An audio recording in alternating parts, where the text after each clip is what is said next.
welcome to the Monday evening.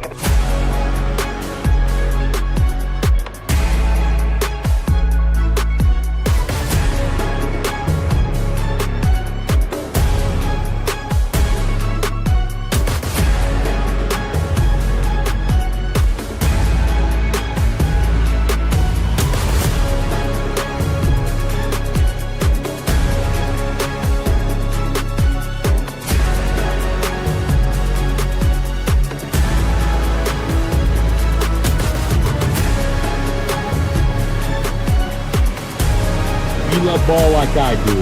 After Dark, it's a must listen. It's where I go to get my hoops fixed. This is Field of 68 After Dark.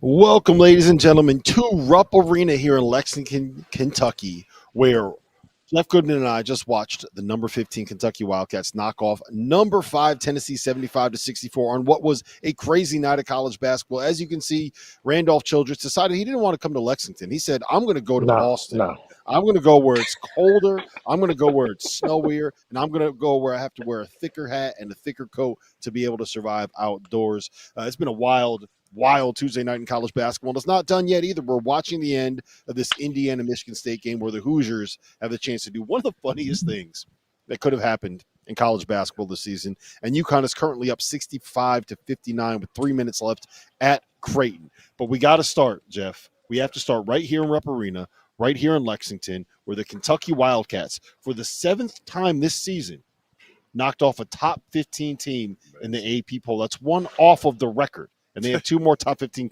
games that they're going to be playing. Well, part of it says who they've played, right? I mean, their schedule. But to win these games with this group and now being shorthanded tonight, even further shorthanded, they were without Jackson Robinson, their backup point guard, who was really their third-string point guard before Kirk Creason went out for the season. And then they lose Lamont Butler in the second half, re-aggravating his shoulder injury. So they really don't have a point guard per se, but, to me, to gut out this win when it looked like they were in trouble down the stretch, right? I mean, it really did. It looked like, hey, they've given up the lead. Tennessee hasn't played great, but they got the lead. They got the momentum. They quieted the crowd for a little bit. And then Kobe Bryant, right? I mean, he made a couple big plays, a couple big-time shots, and then a lob to Owe that was kind of the difference. Yeah, Randolph, you were a big shot maker in your day. The 2 step backs that Kobe Bryant hit, 1, how difficult were those shots over the defenders that he hit them over? And 2, how you can't coach that, right? That's one of those things where if you're Mark Pope, you kind of just say, Kobe, good. Thank you for making that. Thank you for making me look smart. Rob, and at that point in the game with the injuries that they've had, you've got to roll with Kobe Bryant now. And if they had lost this game, the future going forward, you have serious concerns and doubts going forward. So the ability to make those shots, man, were clutch. He stepped up as a closer, man. But, the freshman, I thought Perry and Trevor Noah was great. I think they gave great minutes. And they're going to have to step up. Trent Noah is going to have to step up and give good minutes for him going forward. But listen, Bryant, just shot-making ability and play-making ability. I thought the lob was even a more impressive play because we know he's a great shooter. But the no-look lob showing that he could step up in moments when he needed him to close was big.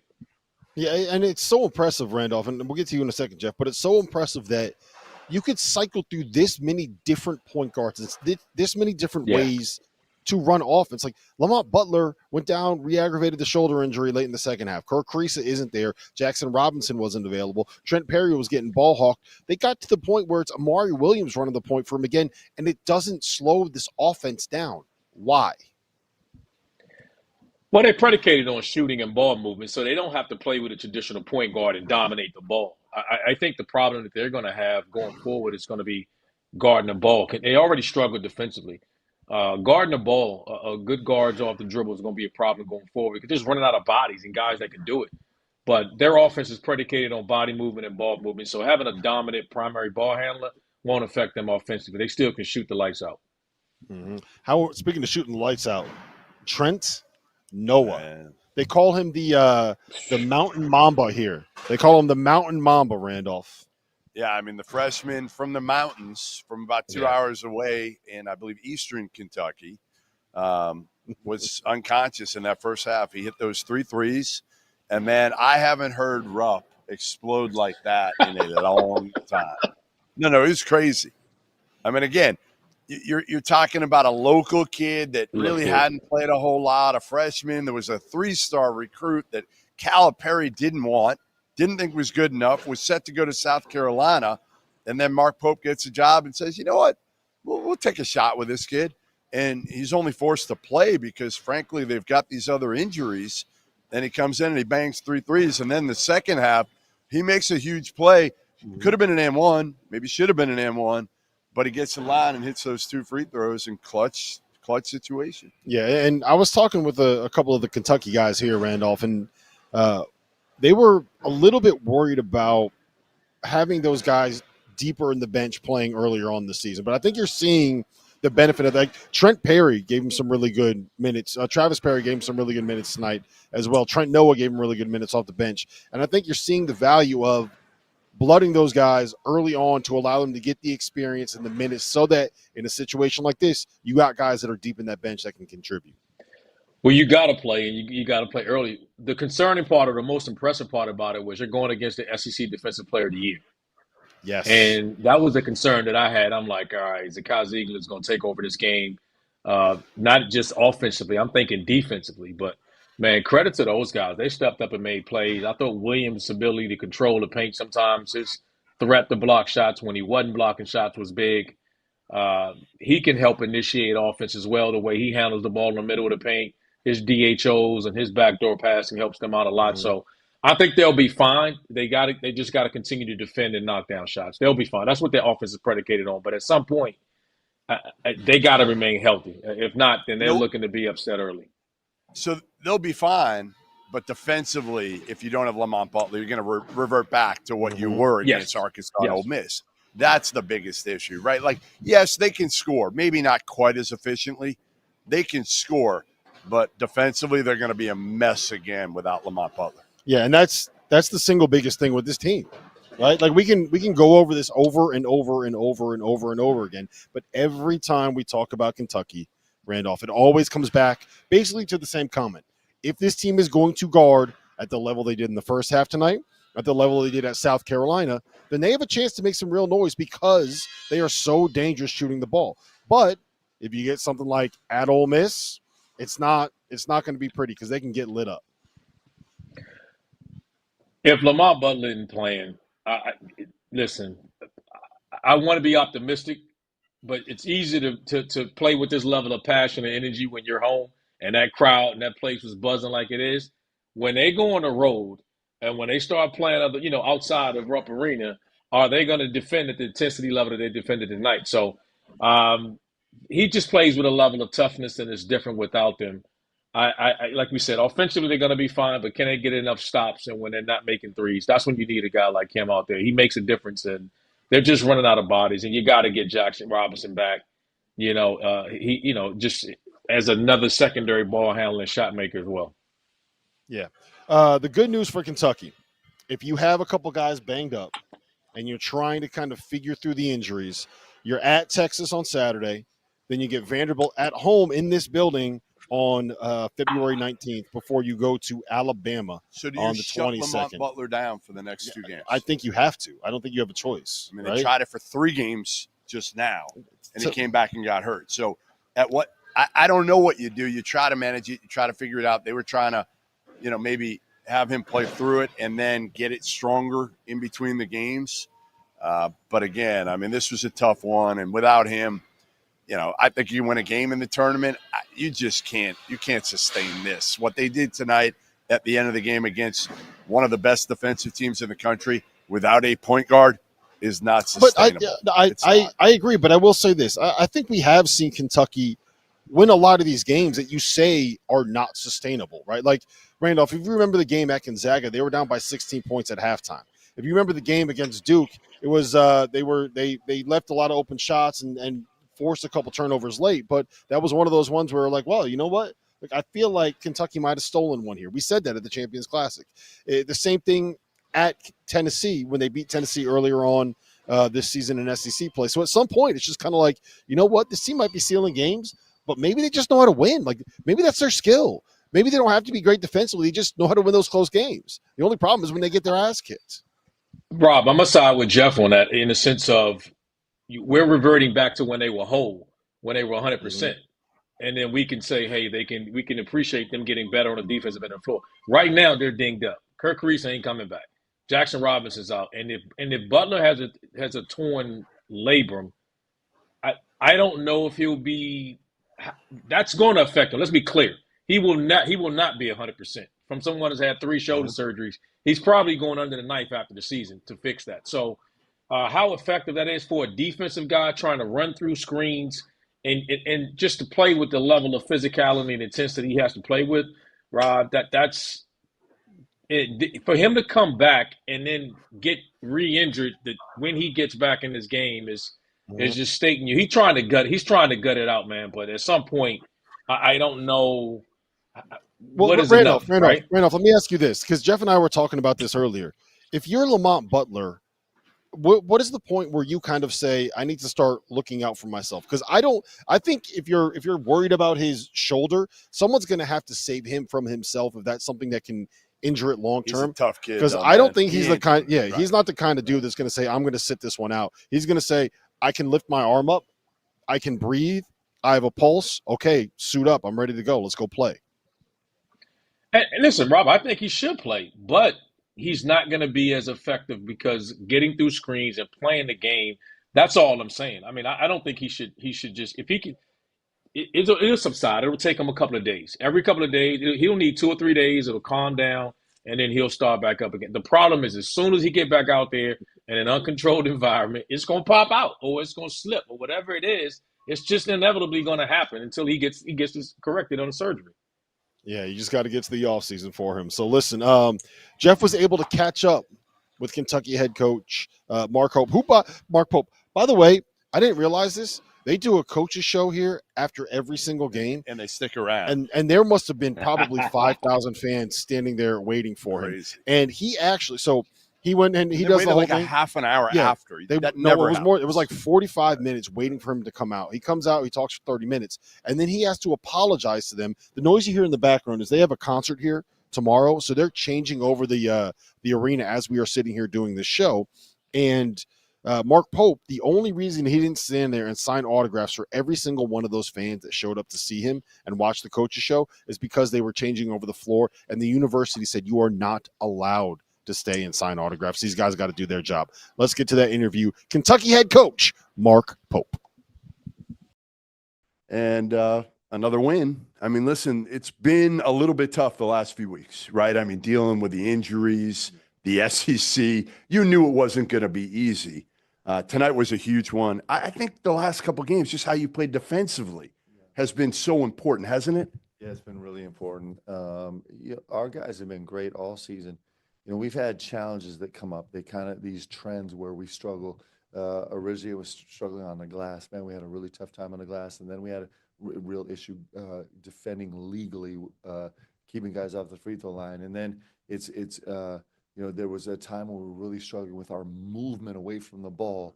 And every time we've had a theme like that, our guys are unbelievable students, man. They want to get better. They're super curious and passionate about it. And we've had 2 really, really good, solid defensive outings the last 2 games. You know, partly due to having Lamont back. It's so crucial to have him at the point of attack. It just makes a difference. I mean, we started this game, and he gets a pick 6 on the first play. And so that makes a huge difference. But it's also, you've also seen a massive jump from a guy like Kobe Brea, who against South Carolina was the defensive player of the game. Like, who thought we would be saying that? And so I'm proud of these guys, man, because they're trying so hard, and they want to do this, and it's a gift to be able to coach them. The expectations early were so high because you guys came out of the gates and did, like, how hard was that for you to kind of deal with these guys? Because then the pressure ramps up here. You've dealt with it as a player, but obviously you knew what was coming with the SEC slate, and they've been able to kind of withstand that, haven't they? Yeah, I mean, it's I mean, don't be mad at me for saying this, but it's Kentucky. Like, the pressure is like the volume on the pressure is obscene from the first day of you're born, really, and it never goes away. And that's why this is the greatest place to be a player at and be a coach at, is because it just is. And so, like we're gonna have tough stretches. We've had some injury stuff. There's been some moments where we haven't played great. There's moments where we're really trying to grow, but that's part of this journey. And the hard times are it's not the best times in the hard times. It's getting in a little bit of a ditch and climbing yourself out. That's like inspiring, and it's Kentucky. It's actually fits us, and so it's super cool. You were down to your fourth string point guard tonight. Not what you envisioned when you started this season, right? Kerr goes down earlier. Jackson is your backup now. He's out tonight, and then you lose Lamont to re-injuring that shoulder in the second half. You find a way to gut out the win. Incredible. But how concerned are you now with – it sounds like Jackson will be back in a week or so. But Lamont re-injuring that shoulder, how do you manage this? We just got to continue to be super creative. We've actually been dealing with this for the last month, right? So it's kind of been like I think our starting lineup has changed. Starters injury. I think every game we've had somebody out. And so But both of them now. And then for the last month, we've kind of had no point guards. Actually, we had Jax kind of carrying the torch, but it's not his natural position. And so you're right. Now not having Jax, it's like I have a great group. We're not going to be perfect. We're going to kind of stumble, but we're getting better. Like we're finding answers. We have, part of the trials of having nobody at the point of attack is it's forced a guy like Kobe Bray to look in the mirror and be like, okay, like I have to become an elite level defender. Otega Owe, I have to have the biggest reservoir of energy of anybody in this league. Brandon Garrison, like I got to be a switch 1 through 5 lockdown guy, and our guys are stepping up. Hopefully, we'll still have enough guys left to actually step up. But come on, man, like this is a journey. You're having a blast, aren't you? Like it's the best thing ever. And like this gym tonight was special. Playing against a great Tennessee team. And, Coach Rick is just an unbelievable coach, man. And in this environment, it doesn't get any better. So we're grateful for this. And, we're going to have to patchwork it together on Saturday, and that's what we'll do, and we'll find a way. All right, so I've never seen you without a smile on your face, and I've seen you plenty. Most of the people here haven't really seen you without a smile on your face. Win or lose, I mean, you're appreciative. You're upbeat. You're positive. Give me the one thing that pisses you off. Give me the one thing that makes you mad. It might be away from the court, at home, something. Give me something. Well, it didn't piss me off, but when Lamont went down tonight, I just felt sad. Like I felt really sad, just in the sense like he's down to be on the court. I've been with Jax for 3 years, and the growth he's made is so incredible. He's dying to be on the court, and so is that part. And Kerr is like, dying a slow death. So that part makes me sad. It's like I just want these guys to be able to like. This is magical. I didn't ask for sad. I asked for mad. I asked for mad. Like, give me something at home. What at home annoys you? Come on, I have Leanne and 4 girls. Like, it's heaven. My house. There's no drama? I think I get mad sometimes. Well, the thing that'll really, like, when we drop below our standard as a program, it, like, rips my guts out, actually. And so that comes out in all kinds of, hopefully intentional, but all kinds of emotions when we drop below our standard here at Kentucky. So was that even the Arkansas and Ole Miss games defensively, how you didn't play maybe as hard as you wanted on that end? Yes, and also part of it was Ole Miss for sure. Part of it is us trying to learn how to play without. Sure. And so there's both those things. Sometimes I feel like my guys aren't being dealt fairly on the court. It's never intentional, but there's sometimes where the game just goes that way. That can that can be, and then the other thing that can get me mad is when I shouldn't go there. Actually. You want me to? Come on, I do. No, I totally do. Come on, Pope. What are we doing here? Excuse me. Yes. I don't pay a lot of attention. Like, I don't have time to pay a lot of attention to a lot of stuff that's happening around us, all the noises, because there's so much. But I feel really protective of my guys too, because I know what these guys are giving, man. I know how much they care, and we are not perfect, and we're not going to be perfect. But my guys are putting their heart and soul out there, and we all are enjoying it. We're getting inspired by it, and so, so I feel really protective of my guys because I know what they're investing in this deal. It was fun being back at Rupp. I haven't been in Rupp in about 4 years, and it was fun. Missing this. It's the best. It is. The snow wasn't great today. Having to clean off my car wasn't great because I'm living in Delray Beach right now for the month. So that was the only negative. Everything else was great tonight. It was great to see you, and I'm great for you, brother. we'll talk soon. You have it. There you have it. Kentucky head coach Mark Pope, who would not tell us if there's anything that actually mad. I'll tell you one thing, it gets Rick Barnes mad though, Randolph. It's I guess it's just playing Kentucky. Is this just a bad matchup for Tennessee? Is this just something where, I was thinking maybe it's because of Kentucky's ability to have their bigs play away from the basket, space the floor, and anybody getting paint touches that they can create. It's not just one ball handler. What is it about this matchup that has been so difficult for Tennessee? I think Kentucky in general is a hard matchup for anybody because when you play with traditional bigs, particularly the way Tennessee does with their size and their bigs inside, now you got to guard on the perimeter. They've got mobile guys. They guys guard all over. But, Kentucky is just hard to guard, man, because you got to guard the entire court. Everybody's shooting it from deep. Bigs are handling it. They're passing it. They're playing as a point.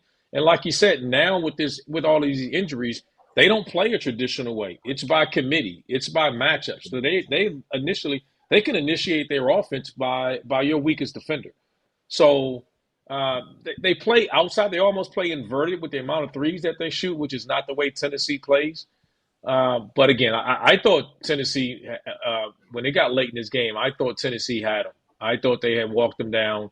Credit to Kentucky making plays. I got to ask you guys, was it as loud in there as it appered to be on TV? Because I thought it was loud as hell in there. Hey, Goodman was sitting next to me, and he said, where are my earplugs? This is too loud. I need to go take a nap. I didn't say that, but I'm telling you, when Noah hit those threes, that was the loudest that I probably heard in any arena this year. It was that loud.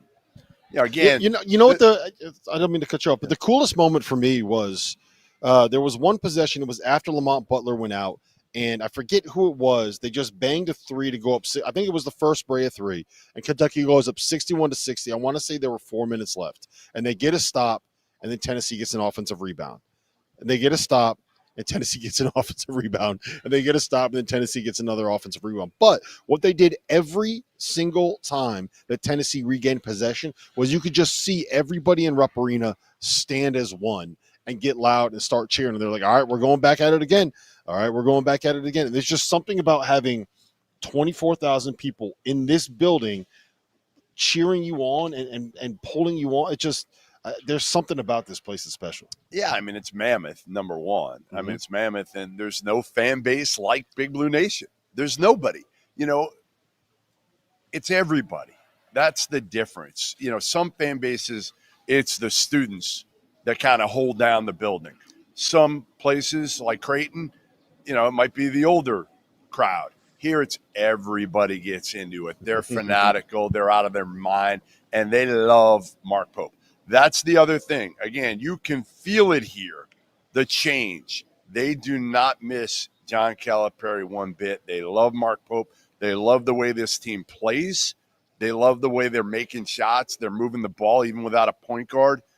They don't necessarily always love the way they defend. But, again, they've latched on to this team. As long as they don't lose in the first round of the NCAA tournament, they'll be good. Even if they do, I think they can feel this thing trending in the right direction. That'll be a major blow because they have raised the expectations this year. You cannot lose in the first round. Yeah, well, make sure you go tell Mark Pope that. I think it depends on Butler. If Lamont's back, if he's back and cleared, then you can expect a game or so. But if Lamont isn't playing, they got to be careful of the matchup. I just think they're running out of bodies. Yeah. So we just had a score go final in East Lansing. Mike Woodson lame duck Mike Woodson goes into East Lansing, the Breslin Center, and knocks off Tom Izzo and the Michigan State Spartans. The Big Ten was turned completely on its head tonight. It was a wild Tuesday in that conference, and we are going to talk all about it coming up next. If you haven't heard by now, we have partnered with BetMGM for this season. We'll be using BetMGM lines to make all of our picks, and we'll have special offers for the listeners and the viewers. Download the BetMGM app and sign up using the bonus code FIELD. Deposit at least $10 and place your first wager on any game, and you'll receive up to $1,500 in bonus bets. Go download the BetMGM app and use the code FIELD today. Now that the college basketball season is in full swing, you need to make sure that you have access to the best betting tool on the market, the Rhythm app. Spelled RITHMM, is a data-backed app that uses AI and analytics to identify inefficiencies in betting lines and the player prop market that will allow you, the user, to profit. You can create customized, analytics-driven betting models tailored to your personal preferences as a bettor. Users have access to up-to-the-second against-the-spread data. And if you're like me and you understand pictures better than numbers on a screen, Rhythm's internal trend analysis provides you with the kind of graphs that will allow you to evaluate past results and project future performance in a visual way. Every Division I college basketball team is included in the Rhythm's metrics. Free subscribers to the Field of 68 Daily will get 25% off for a Rhythm subscription. Use the QR code on the screen to sign up or download at the link in the description. Welcome back to the Field of 68 After Dark, live from Rupp Arena in Lexington, Kentucky. Rob Dauster, Jeff Goodman. You can see Randolph Childress over there. He is joining us from beautiful Boston, Massachusetts, the hometown of the one and only Jeff Goodman. Things went crazy in the Big Ten tonight. Michigan came back from 11 points down to beat Purdue, making a tweak defensively. I don't think I remember seeing someone try to pull off against Braden Smith. We'll see if that's something that continues. Illinois might officially be back, guys. Like, not just like kind of back, all the way back. We might be talking about Final Four Illinois being back. No, we're not doing this again. I might do it. I might do it. Not doing it. Hey, only the brave win, right? Only the brave win. But we have to start in the Breslin Center. The Indiana Hoosiers, 71. Number 11, Michigan State, 67. It's 3 out of 4 now that the Spartans have lost to fall out of first place in the Big Ten. Randolph, Mike Woodson goes into East Lansing after all the reporting about how his tenure at Indiana may come to an end at the end of the season, and gets the win. What can you say about the Hoosiers tonight? Did someone forget to tell the players that? I swear to you, I didn't see this coming. I didn't. Did someone forget to tell the players this? All the reports you hear coming out of Indiana, Mike Woodson's done, and as up and down and inconsistent as this team has been all year, as frustrating as it's been watching them all year, and with their inconsistency, to go in and get a win against the Spartans who needed to get it. They needed to right the ship, and they went in and got the win. I'm shocked really with it, because all you heard was the negativity coming out of Indiana.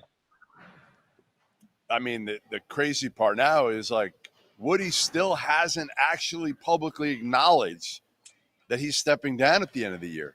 So does he backtrack on something that he never really said? Indiana put out a statement, but who knows? And the other thing is, Indiana finally found a team that shoots it worse than them from 3. Right? That's what they needed. Hey, all they did was they sat back in that 2-3 zone, and they just said, you know what? You know what, Sparty? You want to try to shoot over the top of us? Go ahead. Have fun. Let's see what you can do. Michigan State finished 4 for 23 from beyond the arc. This was as much fun as it is to kind of laugh about what happened in this situation, which is so ridiculous with Mike Woodson.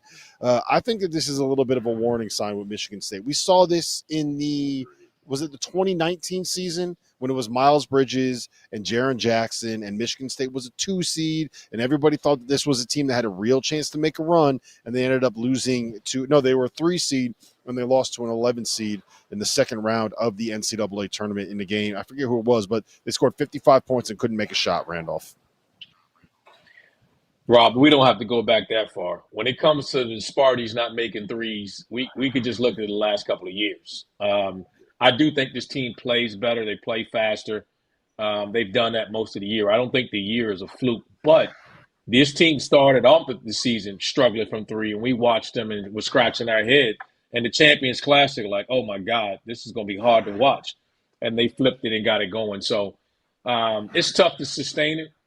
I think they'll figure some things out. I don't think they'll digress to what they've been in years past, that bad of shooting, but you got to be concerned right now. This team was cruising along in first place, and then now it seems like they're leaking. They're leaking oil. Yeah, the thing that kind of is a red flag to me, Jeff, is that we talked about it on Saturday night on After Dark. Jace Richardson had his career high. He had 29, played 35 minutes on Saturday in Michigan State's comeback win against Oregon.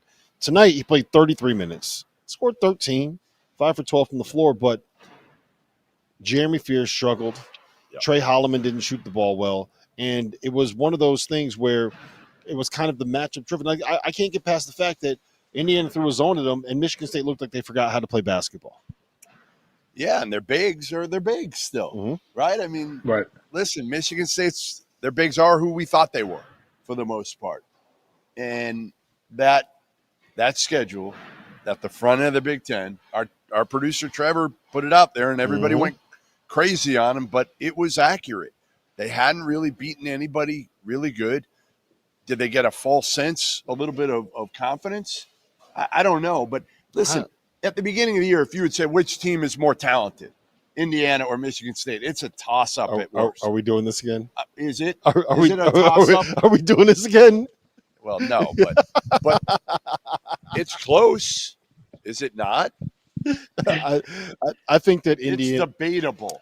I think that when it comes to just the simple roster construction, that Indiana has the best roster in the Big Ten. At least at the start of the season. Illinois is coming into the season. I thought that Indiana had the best roster. You didn't know how good. Randolph, let me ask you this, because to me the knock on Woodson's tenure, especially down the stretch here for the last couple of months, has been the no-shows, right? There were too many games where Indiana just looks like they forgot that they had a tip time, right? They forgot that the game started at a certain time. They didn't show up until midway through the second half. That was not the case tonight. I would argue that was not the case on Saturday against was it Wisconsin that they played on Saturday? Whoever they played on Saturday, right? Indiana. And I just feel Michigan. Yeah, it was Wisconsin.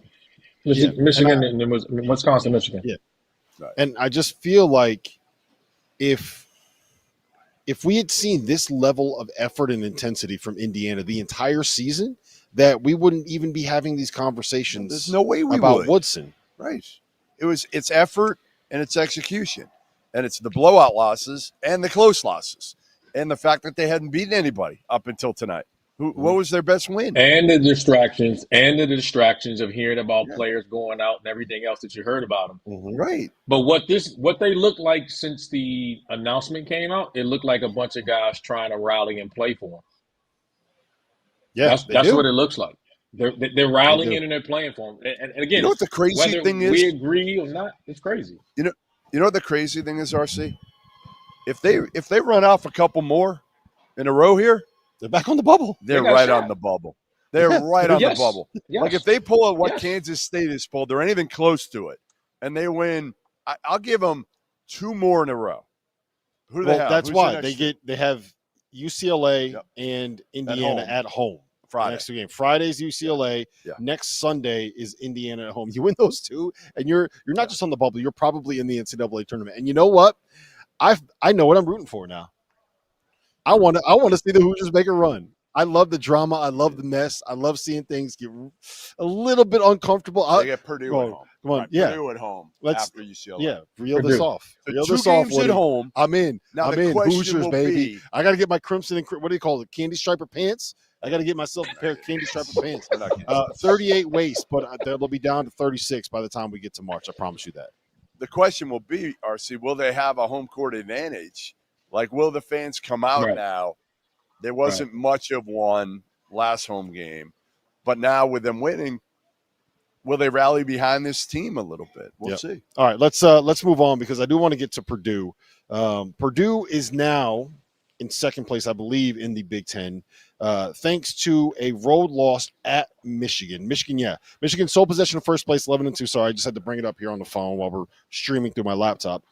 Purdue is 11-3, a half game back, and Michigan State is a game out of first place in the Big Ten regular season standings. And Randolph, let me just ask you, like, for Michigan, the thing for me is when they don't turn the ball over, they are one of the most difficult teams in college basketball to beat. I think the perfect example was tonight. They had 8 turnovers in the first 14 minutes and dug themselves an 11-point hole. They had 3 turnovers in the last 26 minutes, and they beat up on a Purdue team that I think is, I'm starting to believe is actually pretty good. What do you make of Michigan? What do you make of this win? And what do you make of Danny Wolf? Well, aside from those free throws they missed at the end of the game, I thought he gave him a shot at the end. He would have been sick had Smith made that 3 and won the game. They're a unique team. They're a strange team to play because of their style of play and how they play. And he's just such a unique player. Standing there, you got Wolf, you got Gladden. They're playing with 2-footers, but he plays more on the perimeter. He plays like a guard, so they're just unique in how they go. I think they'll go as far as their guards can steady the ship and have them going. I think there's just so much inconsistency in certain places. I mean, even inbounding the play there, you don't, as a guard, I'm thinking one of their lead guards, you got to take the ball out and you got to be able to close game. Donaldson doesn't shoot free throws well enough that he's the inbounder. And that's concerning when you're in, ball games like this. I think he's shown he can make clutch shots, but that's the only thing I think about this team. That tonight's game was just some of their decision making at the end. Michigan's a good team. They're well coached. We've always talked about that with those guys, but I think they'll go as far as their guards, their backcourt leads.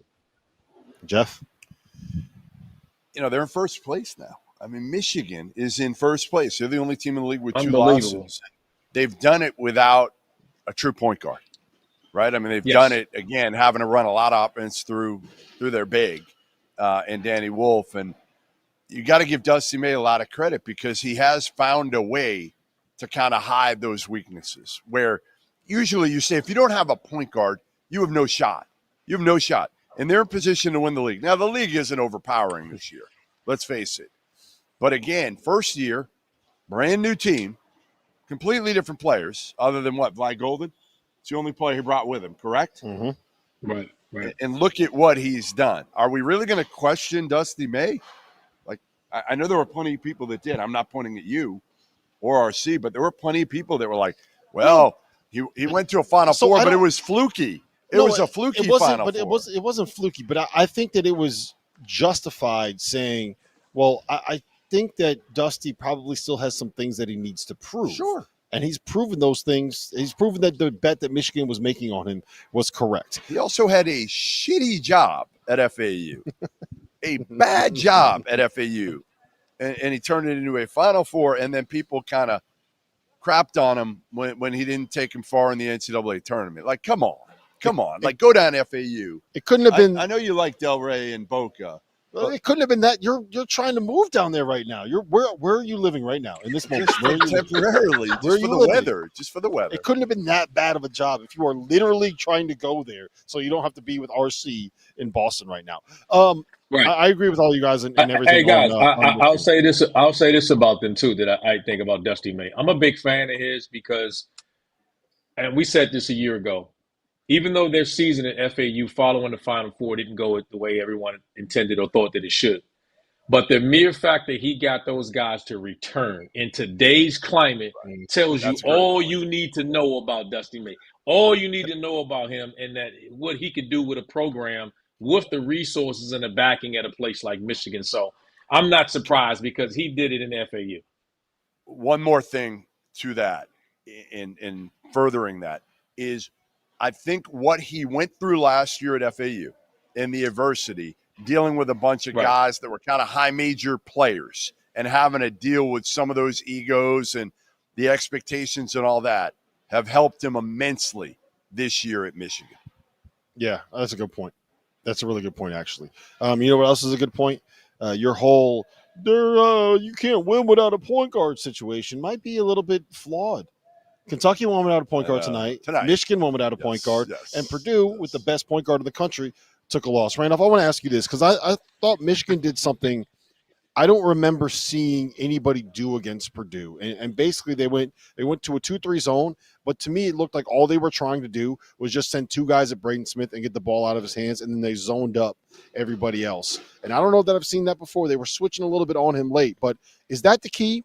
Is that what did Michigan kind of find the game plan to, I'm saying stop Braden Smith? He had 24 and 6 tonight, but did they kind of figure some things out here on how to slow him down?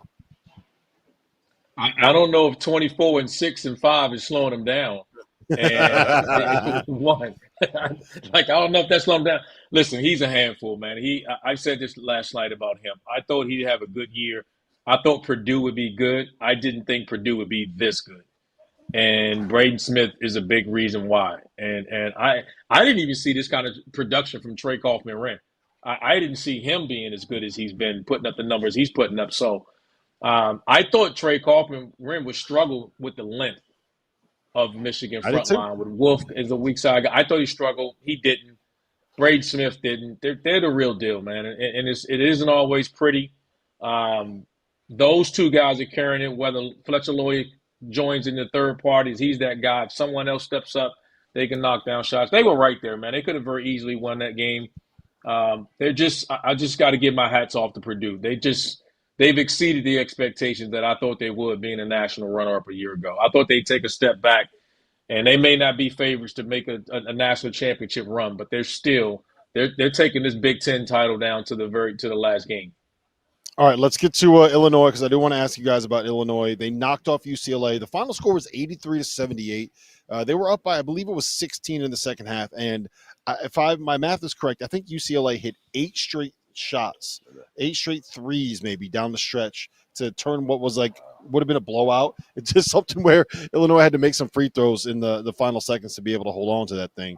But second straight win for Illinois. They had just won at Minnesota previously after kind of finding themselves in a little bit of a rut there.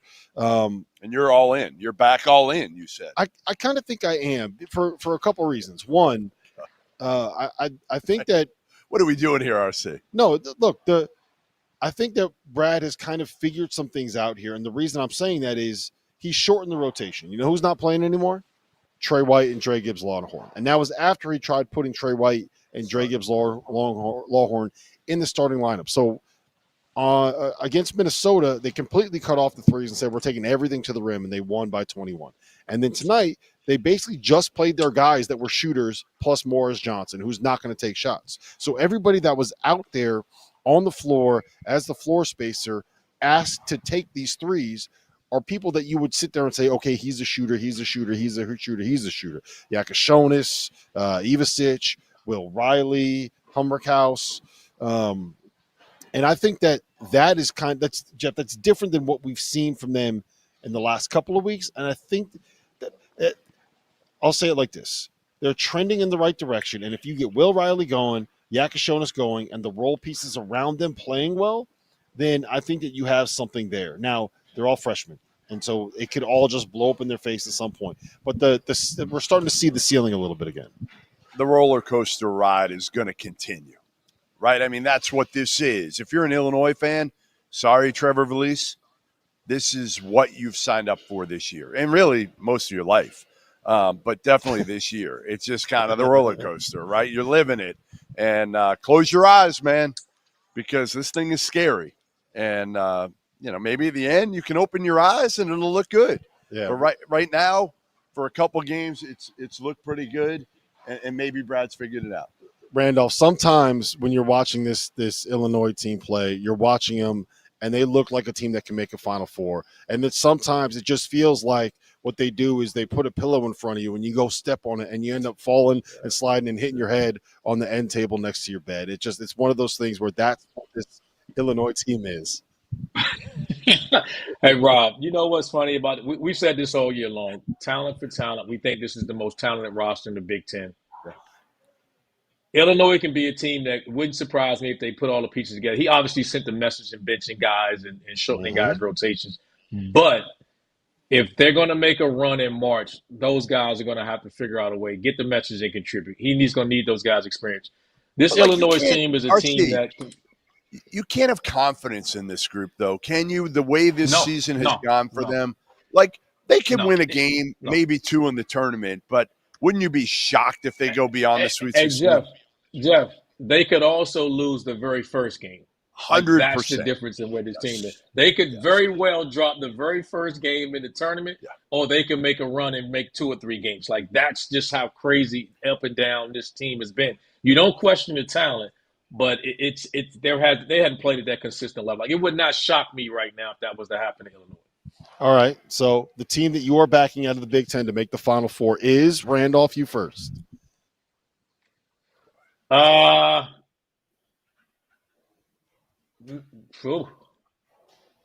You can say none of them. Purdue? Oh, look at this. I really would say anti-Purdue. At the ACC Media Day, nobody slandered Purdue more than this guy, and now he's driving the wagon. He is driving the wagon. You. Who you got? Purdue. I got Purdue, but I was never, like, off. I was never, like, jumping off into the water. Yeah, like RC was. Yeah, Randolph at one point put the life jacket on, and he was put the nose plug on and jumped straight into the water off the boat. I'm going Illinois. I'm riding with him. Okay. Let's go. I'm all in. Me and you, Trevor. Me and you, Latulip. Let's go Illini. We're going to see how this gets done. Speaking of the Illini, another inconsistent former Illini has figured some things out. According to Bart Torvik. So if you guys don't know what Bart Torvik is, it's basically KenPom. Similar kind of a metrics thing, but it allows you to break down how good teams are in a certain date. The best team in college basketball since January 20th is none other than the Kansas State Wildcats. They beat number 13 Arizona tonight, and we are going to tell you all about how they did it and why they did it coming up next.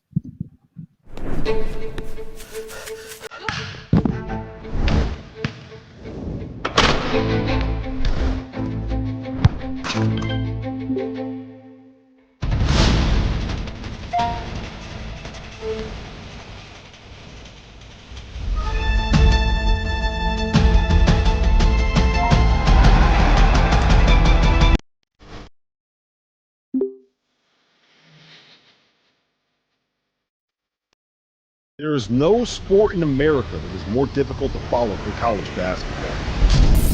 It can be overwhelming.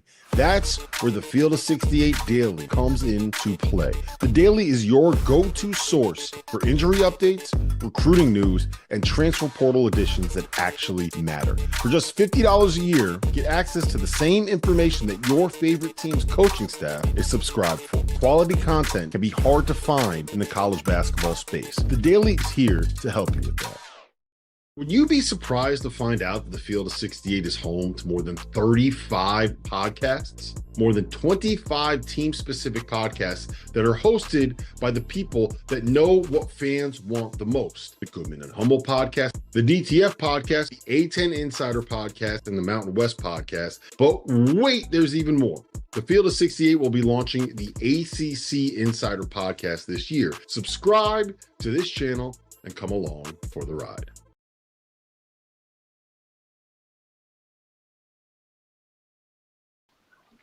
Welcome back to the Field of 68 After Dark. We are live from Rupp Arena here in Lexington, Kentucky. Rob Dauster, Jeff Goodman, Randolph Childress, who is up there in Boston trying to stay warm in his hotel room. Kansas State, Randolph, Kansas State. They started off the season 7-11. They were at one point were 1-6 in the Big 12, and now they are sitting here above 500. And right on the outside of the bubble, I was texting with our Rocco Miller, our bracketologist. How close are they? And he said that they're probably in like the next 4 out kind of a range right now. But next 4 out. Not climbing. They beat the top 10. So they're in that top like 8. Yes. Yeah. In 3 of their last 4 games, they have beaten top 10 teams. One of them was on the road by 19 points at Iowa State. Randolph, what is that? Is this just as simple as Doug McDaniel has turned into Dougie McDaniel? Is that all that's happened here? I don't know what the hell is going on there. They're playing out of their minds. You got to give them that. They're winning games. They're playing out of their mind lately.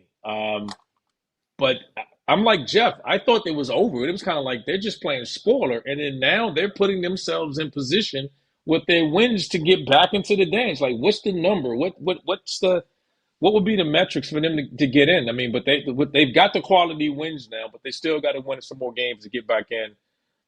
They're getting hot at the right time. I thought they dug themselves in a massive hole and they couldn't get out of it, but they proved me wrong.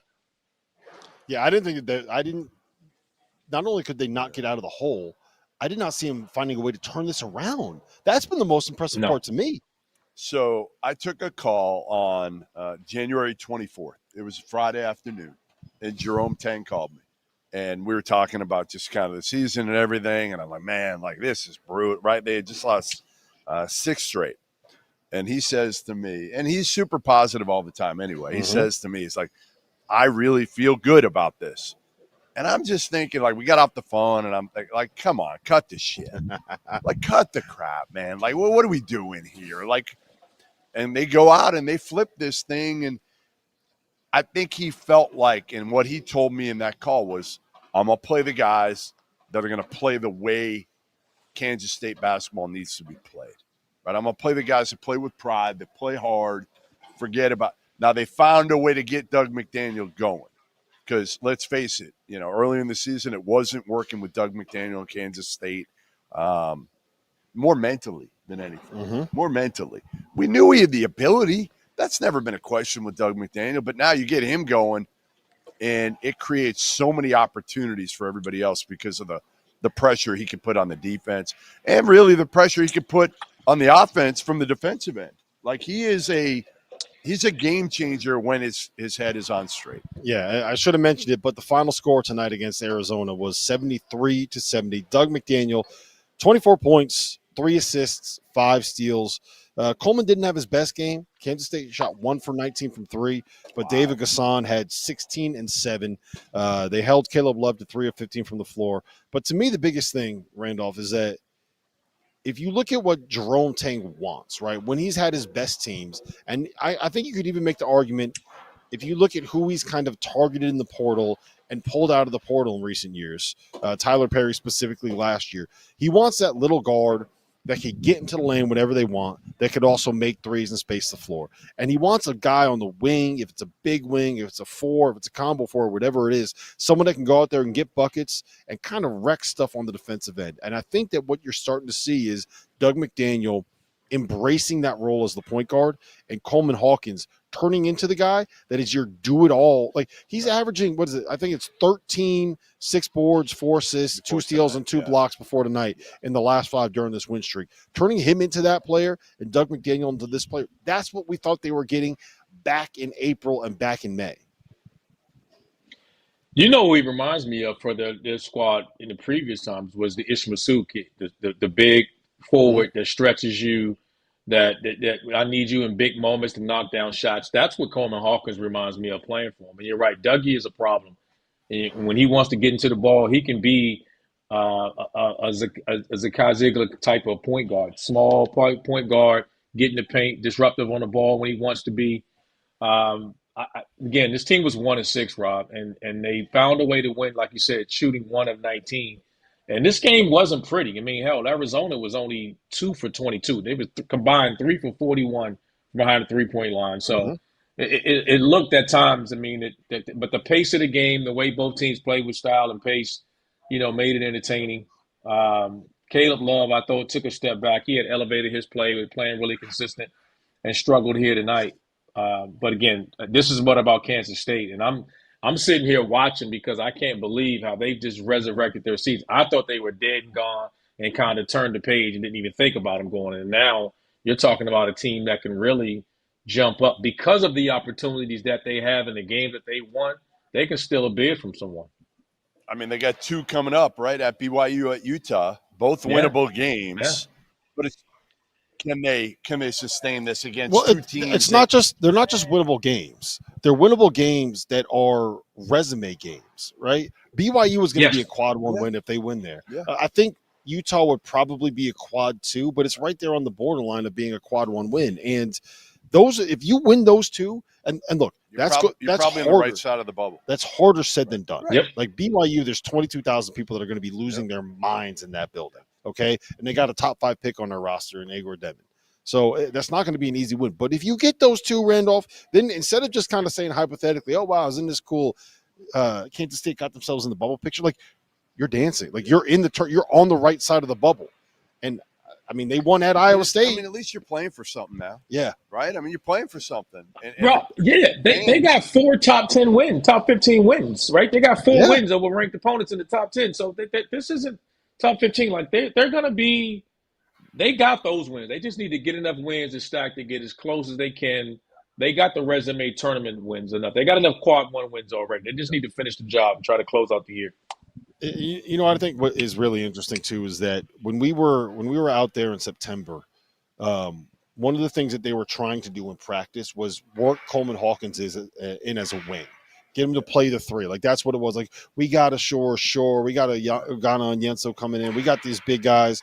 Coleman's going to be our 3. He's going to be our big wing. Remember what we said. And tonight Coleman played 38 minutes. Yep. Didn't play well, but played 38 minutes and played 15 of those minutes as the 5. Right? They're using him as a 4 and a 5, and that is where he is the most effective, especially when you can put him next to David Gasson, who is like your super athletic stretch 4. Listen, we're going to be here for the afters for the people listening on SiriusXM. Come over to the YouTube channel. We're going to answer some questions in the chat. We still got to talk UConn. We had 3 top 10 teams on the road. We're going to talk about that a little bit here as well. But before we do that, we're doing toasts of the night. Randolph, I'm going to you first on this one. Who are you toasting tonight? We just talked about it. I got to give it to Tang and Kansas State. I mean, they kept this thing rolling. I thought Arizona was going to take care of business. Kansas State got them at home again, man, and they got this thing rolling 6 in a row. So to Tang and Kansas State. Jeff? Mike Woodson. How do you not? I mean, how do you not? The guy announces he's going to step down a week ago, and he goes out and beats Michigan State at the Breslin Center in a game that Tom Izzo could have broken the Big Ten all-time wins record. And whose Bob record? Knights. Bob Knights at Indiana. Hey, Jeff, So, you keep saying step down. It's called fired. It isn't step down when you're fired. Listen. You keep saying step down. I'm with you. I just can't wait. Like, how this thing plays out is going to be so interesting now. It's the first time in Jeff's life that he's trying to be nice. No. It's the first time in his life that he's trying to be nice. Listen, I got 2 toasts, and since I'm the one that had to set up the whole thing, I'm allowed to do 2 toasts. Okay, First toast, my man Tony Skinn goes on the road, Chaffetz Arena, beats St. Louis. They now have they're now 4 games on the most talented team in that conference. They're the best defense in that conference, and they're in first place in the A10 with a chance to win an A10 regular season title. And Liam McNeely, the best freshman to come from Montverde Academy, right? The best freshman out of Montverde Academy. He had 38 points and 10 boards tonight at Creighton as UConn got a much-needed win that we're going to talk about here in a second. That is in the afters. Join us on YouTube if you're listening on SiriusXM. We will be there for about the next 15 minutes answering some questions, talking about UConn, and wherever you want. Field of 68 after dark. We're live. It's the afters. Hit the chat. I'm not getting close to any bear. My career high on the court is 28.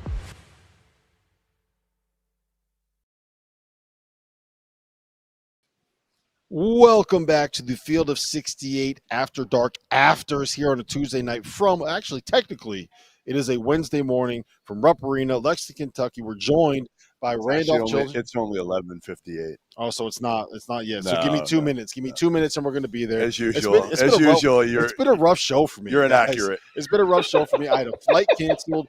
What should have been a 3-hour travel day turned into a 10-hour travel day. At least you didn't lose your wallet for the 3rd time in 6 months. That is true. At least I didn't do that. That might have been me. Yeah, it does sound like a you problem. We're going to be here about 15 minutes. We're going to answer some of your questions. We're going to talk about the top 3 teams in the country all going on the road. But before we do that, UConn Huskies go into Omaha and knock off the team that's really had their number. Greg McDermott has had Dan Hurley's number not just this season, the whole run, but throughout his run in the Big East. And there's a reason for that. I'm going to tell you guys about it in a second. But Liam McNeely, 38 points, 12 for 22 from the floor, 5 for 10 from 3, 10 rebounds in 38 minutes. He was unbelievable. UConn was down by as many as 16 points in the first half and came back to win. Randolph, go ahead, take it away. Say all the nice things about my Huskies for me. I don't have any. No, listen, I will say this. I thought they were done. It just seemed like Creighton had their number. And Liam McNeely, my gosh, he played like the best freshman out of Montverde, even though we know that's a ridiculous statement to say. Defensively, man, they cracked it. I thought they were in trouble only because Reed. For the people that don't get that joke, Liam McNeely and Cooper Flagg were high school teammates. That's the joke for the people listening at home. Great joke, right, Randall? Reed and Johnson got in foul trouble. Yeah. RC didn't even acknowledge your dumb joke. he just blew right past it. Good one, Rob. At first, I was like, I'm not even dealing with that. We're not even doing that. We all got to acknowledge that Cooper Flagg is the real deal. But no, when Reed and Johnson got in foul trouble early, I thought this game could get out of reach. And for that type of performance, for McNeely to play the way he played, he had to play that way or they weren't winning the game, right? He had to show up, big shots, make plays the way he did. Caravan didn't play poorly, but he didn't play great offensively. 38-10, man. I mean, on the road, that's big time. That's star material there, man. You got to give him his credit. When they weren't at their best in a place they just hadn't had much success, that seems like they had their number, and they were down big early, man. Showed the heart of a champion, and just shows that if they can get healthy, this is only McNeely's second game back. If they can get healthy, then they got a chance. They got a chance. That's what's amazing. You just said it. It's his second game back. He's a freshman who missed a good chunk of the season. 5 weeks. 5 weeks. He comes back and puts 38 and 10 and carries the two-time defending, and I know they're not the two-time defending national champs in terms of the team, but still, they have the target on their back. They have the pressure on them. This kid is unflappable. He's tough. He is a Dan Hurley type of dude. You can tell how much they missed him. And now, yeah, he gives them a chance. If they can get Caravan back and his head on straight now, they got a chance. They got a chance to beat just about anybody. The thing I is, think he did a great job, Rob. It's defensively they have to keep the bigs in for rim protection. They need to keep them on the floor. I think they're not as good on the perimeter defensively as they were in the last couple of years, and that's okay. And Jeff, they are the two-time defending champion. And even though this team may not be as talented as those teams were, they are mentally. You got to give them enough respect because mentally they're carrying the pressure and the expectations of all the repeat top 5 preseason team. So they're deserving to be in that conversation. And getting McNeely back shows you when they're whole, they still carry that confidence and the swagger like, yo, this is ours until we get the throne. Yeah, Does it surprise you how dominant McNeely can be and that he can carry this team? Did you ever see a situation where he was going to be this guy? Where Caravan was going to be struggling. Well, I never saw a situation where Caravan was going to be struggling. Caravan's 1 for his last 22 from 3 and 2 for his last 20. Like the last time he did that was when his finger was screwed up. Yeah, he's so. But he is just so. He missed the front end of a free throw. Like this started before the missed free throw against Villanova. Like he's just overthinking. What happened was, and this is just my theory, but what happened was, is Liam McNeely went out. And Alex Caravan is built to be a complementary piece. He's not built to be the go-to guy. So that when he got thrust into those go-to guy minutes and roles and possessions in a different role in the offense, it kind of messed with him. And now he's pressing. And now he's like, I just screwed up my NBA draft stock. I just screwed up my life. I just screwed up my career. I can't make a shot. And everything is just between the ears right now. And I think getting McNeely back to be able to have somebody that can take that pressure off of them and set them up for easy shots is something that's going to be big. We saw this coming with McNeely early on. After UConn got back from Maui, from that point until when McNeely got injured, he was so clearly UConn's best player that it wasn't even a conversation. And I think this was a continuation of that. The matchup for Creighton favored him. I said before the game that if UConn was going to win, they needed McNeely to have a big game because what Creighton does is they play that deep drop. They go over every screen, like really overemphasize it. And then all they want is someone going to the middle to try to play those 2-on-1s, RC, and try to score over Kalkbrenner. And that's what McNeely can do. He can come off those curls. He can come off those DHOs. He can get into those actions in the paint where it's like, all right, make a floater, throw a pass, spray it out to a shooter, and then he also knocked down some threes. So I didn't see him going for 38. I thought he was going to have a big night tonight. But a big night you thought would be like 20, 22. Yeah, if Right. he had like 18 Right. and 6, Right. I would have That's been what I'm like, oh, man, He didn't ever McNeely is back, baby. he was always a 20 guy, on top of that. He was always a guy. Like, he never – and again, obviously, my bird, he had other guys, but he was not that guy that was thirsty, that was going for 30 or 40 in AAU ball. You That didn't- wasn't his game. You weren't recruiting him to be a bucket getter. You were recruiting him because he did everything. Right. And I don't know, Randolph, I don't know if you saw him do anything like this. I don't remember him having a blow Guys, up let's be honest. game like It's not that this isn't even doing UConn's championship runs the last 2 years. They never relied on a guy giving them 38 to get a game done. I wonder what That's the- just I the wonder way what they the play. current- Yeah. I wonder who went for – did anybody go for 38 in the last 2 years? I don't think so. Nobody did. I right? can't I'll- remember anybody having, going. Yeah, there wasn't. I don't think Tristan I want to say had like 29 in the loss at Kansas. I But wonder what the they whole had balance. the They whole had reason they were balance. so good is because you couldn't just pick someone out and they ran their offense. You to couldn't get the pick guys on the one shot guy. they wanted. And like you Yes. said, Caravan struggled because he shot to the top of the scouting report. And now everybody's focusing on him when he was a guy on the scouting report. McNeely comes back. Now, talent-wise, he shoots to the top of the scouting report. But what was so impressive about this game today, they got nothing from their bench production-wise scoring. I think they got 4 points from their bench. And they How had about to Diarra have played this. 7 minutes? He's hurt. I mean, he's he's hurt. obviously Yeah. hurt badly. We saw that. Diarra played 7 minutes, is hurt, and they still won at Creighton, one of the toughest places to play in the entire country. Yep. This, they gotta this get- just looked like, hey, we needed to have you. Yeah. And You're right. McNeely was like, get on my back. I got you. And he curved. And that's what it looked like. Yeah, Diarra is They need to shut him down. yeah, he needs a couple weeks to kind of get right. And I think that what happened was once McNeely got hurt, as he's dealing with it, so like you got to suck it up and you got to play, and then we can figure it out afterwards. But credit to him, man. He's been fighting through it. If Diarra comes back and Caravan ever finds a way to be able to get going, They can beat anybody. they got a chance because So much of it. they have been so much better on the defensive end in like the last probably 2 weeks or so. There's been a real Jordan growth. Hawkins, we forget. I know he had a 30-point game before. But I don't think he ever went for 38. Yeah, Right? I He don't might think have it was gone 30. No, 38. No. Right. Yeah.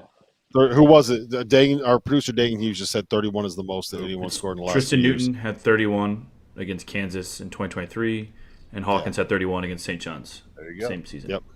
Yep. All right, let's keep this thing moving. Top 3 teams in the country, Randolph, go on the road. Auburn jumped out to a 15-point lead, gave that entire lead away, and then discovered Chaney Johnson might be the best player in the history of college basketball. He had, I think it was 16 of his 20 in the second half, 9 for 10 from the floor. They win at Vanderbilt. Number 2 team in the country, Alabama, goes into Texas, and that was a walkover. They won big. I think they won by 21 points. Number 3 team in the country, Florida, goes into Mississippi State. They won by, I think it was 15 at the end. I don't have the score right in front of me, but that was one where it was close in the first half, and then Florida kind of pulled away with it late. Of those 3 teams, who impressed you the most? Did anyone worry you the most? Or is there anything to be said about those performances? 3 road wins in the SEC from the top 3 teams. I'm never gonna look over that. That's a tough place to go on the road and win. Well, I'm going to give the vote to Florida. And the reason I say Florida, too, is Alex Condon rolls his ankle first offensive possession of the game.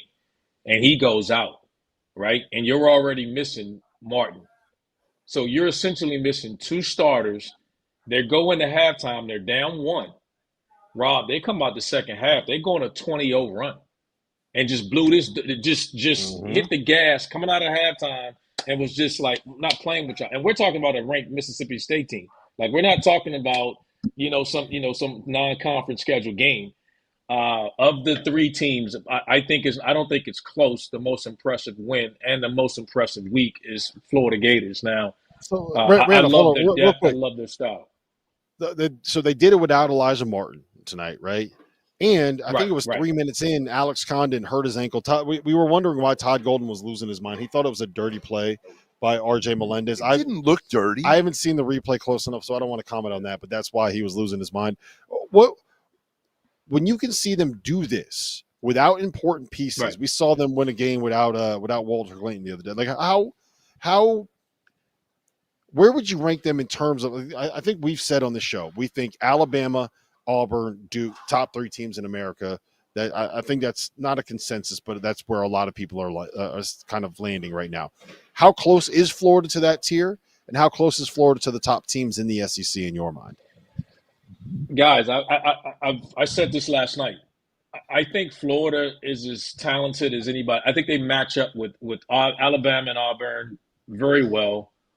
Duke, I think they match up with anybody because they got the experience of their guards and their front line. They're big, shoot, they score inside, they're balanced. I think healthy. I like Florida. I just think I've seen them live. I think they're tough. Their toughness, there's a physicality about them, and they got a closer. Walter Clayton Jr. is a dude that they can give the ball to. We talked about Elijah Martin. We know what he brings experience-wise. Richards, those guys. I think this team is if they can get whole and healthy, I think they're as good. Their chances of making a run is as good as any team in college basketball. I really believe it. I don't think there's any weakness on this team. Yeah, here's my take on it, and you guys tell me if either of you disagree. We talk about teams like St. John's and teams like Houston as these teams that pound the offensive glass, try to force some turnovers, and try to maximize the number of possessions that they get and the number of shots that they have as an advantage because maybe they aren't the best when it comes to being able to shoot the ball and make the efficient shots, right? We talk about Michigan being a team that dominates the glass and wants to run in transition so they can try to get as many shots as they can and easy high percentage shots that are layups in transition because they can't make threes. Well, Florida can run like Michigan State. They rebound like Houston and St. John's. They don't quite force turnovers at that same level, but they do force some turnovers. And, oh, by the way, they happen to have Walter Clayton Jr., Elijah Martin, and Will Richard, all of whom could go for 30 on any given night. I'm in on this Florida team being a very, very real when it comes to winning a national championship. How can you not be? I guess the only question, the biggest question you honestly would have is probably Ty Golden, right? He's a young coach, hasn't really done it at the highest level yet. Can he do it? Because you're talking – some of these other guys we're talking about have already done it. Let's face it. Bruce Pearl, has been to a Final Four. Nato has been to a Final Four. Shire hasn't yet, but he comes from that Duke ilk, so you just kind of give it to him because he learned under Coach K. I think Golden's a good coach, and he's done a hell of a job with this team so far because, again, they put the pieces together. And, oh, by the way, they got guys off the bench here who step up, like Aberdeen stepped up. Hauk, not Huff. Hauk. Right. Hauk was great. His name was pronounced Hauk. If you ever got SEC Network work, you got a game on there, Randolph. It's Hauk. It's not Huff. I learned that the hard way. I'm going to give you guys a call back here because, Randolph, you were in the building when this happened. You were in the building when this happened. Dagan Hughes, our producer, was in the building when this happened. I was in the building when this happened. Sean Farnham came on our show in New Orleans. I want to say in 2022, it was, I think, a week after Todd Golden got hired. Okay. He came on our show, on our set at the Gordon Biersch. Yep. Remember this? And he said, Todd Golden, in the next 6 years, will have Florida in a Final Four. Wow. You remember that? Okay. I remember that. I remember that vividly. That's impressive. Vividly. Shout out to Sean Farnham for being able to spot this and predict this. All right, Dagan, do we have any questions from the chat? Anything you want to fire away at us? I am not seeing much in the chat, so if you guys got anything, fire away. All right, I got one question. Go ahead. I got one question I want to ask Randolph because we talked about this on Saturday. Randolph, Auburn against Florida at home looked like they kind of rolled over and died a little bit, right? I was really unimpressed with their body language and some effort stuff from them. I thought they came out on fire tonight, but again, Janai Broome tonight did not play great, and it was kind of the teammates that picked him up. Is They won at Vanderbilt, which is a place where I believe Kentucky lost, Tennessee lost, and was it It's a good win. someone else lost there? Someone else lost there. Am I reading? Am I kind of like picking nits here? Am I reading too much into it? And should we just say like, hey, they look coming off of a loss, they got Alabama on the weekend, and they went into Vanderbilt and they won by 13 points? Is that just kind of how you should take this loss? Man, Take this Vandy was a hard, Vandy. It was a good win. Vandy was a tough out, man. Vandy went small ball on them. They put 4 guards out there. They spaced them out. They were driving. They started really attacking Dylan Caldwell as he was switching out. Usually he can stay in front of guards. As we know, Vandy's pretty good, man. Like Vandy's a tough team. They're not an easy out. So, to get the win, rebounding from Florida. And again, I think it's more about how good Florida is. Like I'm really high on Florida. So I'm not going to knock Auburn for losing the game at Florida. They stayed number 1 for a reason. But now we get what we want. We get 1 versus 2. They get their rivalry. I think you'll see the best come forward out of them. We'll see who wins that game. I mean, that's the game everybody wants to see in that league is Alabama-Auburn. And I think both teams are playing really well right now, so you couldn't ask for a better matchup. I think Auburn needs to be motivated again, and they're going to get that this game. I don't want to say overlook because they're so experienced. I don't know if I would say that. I think they know Vandy's a good enough team. But man, everybody's been talking crazy over the last week, looking forward to this Alabama-Auburn game, and now we get it. It's the classic trap game, right? People that enjoy indulging on BetMGM like myself will try to find a spot where you had a huge game on the weekend and you're going on the road against a good team and try to pick them off. And Auburn did not lose that game, so credit to them. A little bit of toughness there we haven't seen out of them too much. You got anything else to add, Jeff? No, I'm just ready to get back to my hotel room without a wallet. Try to find the wallet. Without an ID and not a license. Listen, this has been a fun show. Life sucks. I didn't actually get into Lexington until 2.5 hours before this game tipped. I literally got into the hotel and Jeff texted me and said, "Meet me down in the lobby in 20 minutes. We're gonna head over." It's like that. Can I go to the bathroom? Like, can I get changed? Can I take the stuff out of my suitcase? No, I can't because now I'm going back and we're going to get right back on a plane tomorrow. This was you can fun. get on a plane tomorrow. Yeah. That is very true. That is very true. This was a blast, guys. RC, I appreciate you jumping on from your hotel room in Boston. Dagan Hughes, shout out to you. Great show tonight. Trevor Valise, feel better, my man. And we will see you guys tomorrow night, 11 p.m., Field of 68, after dark.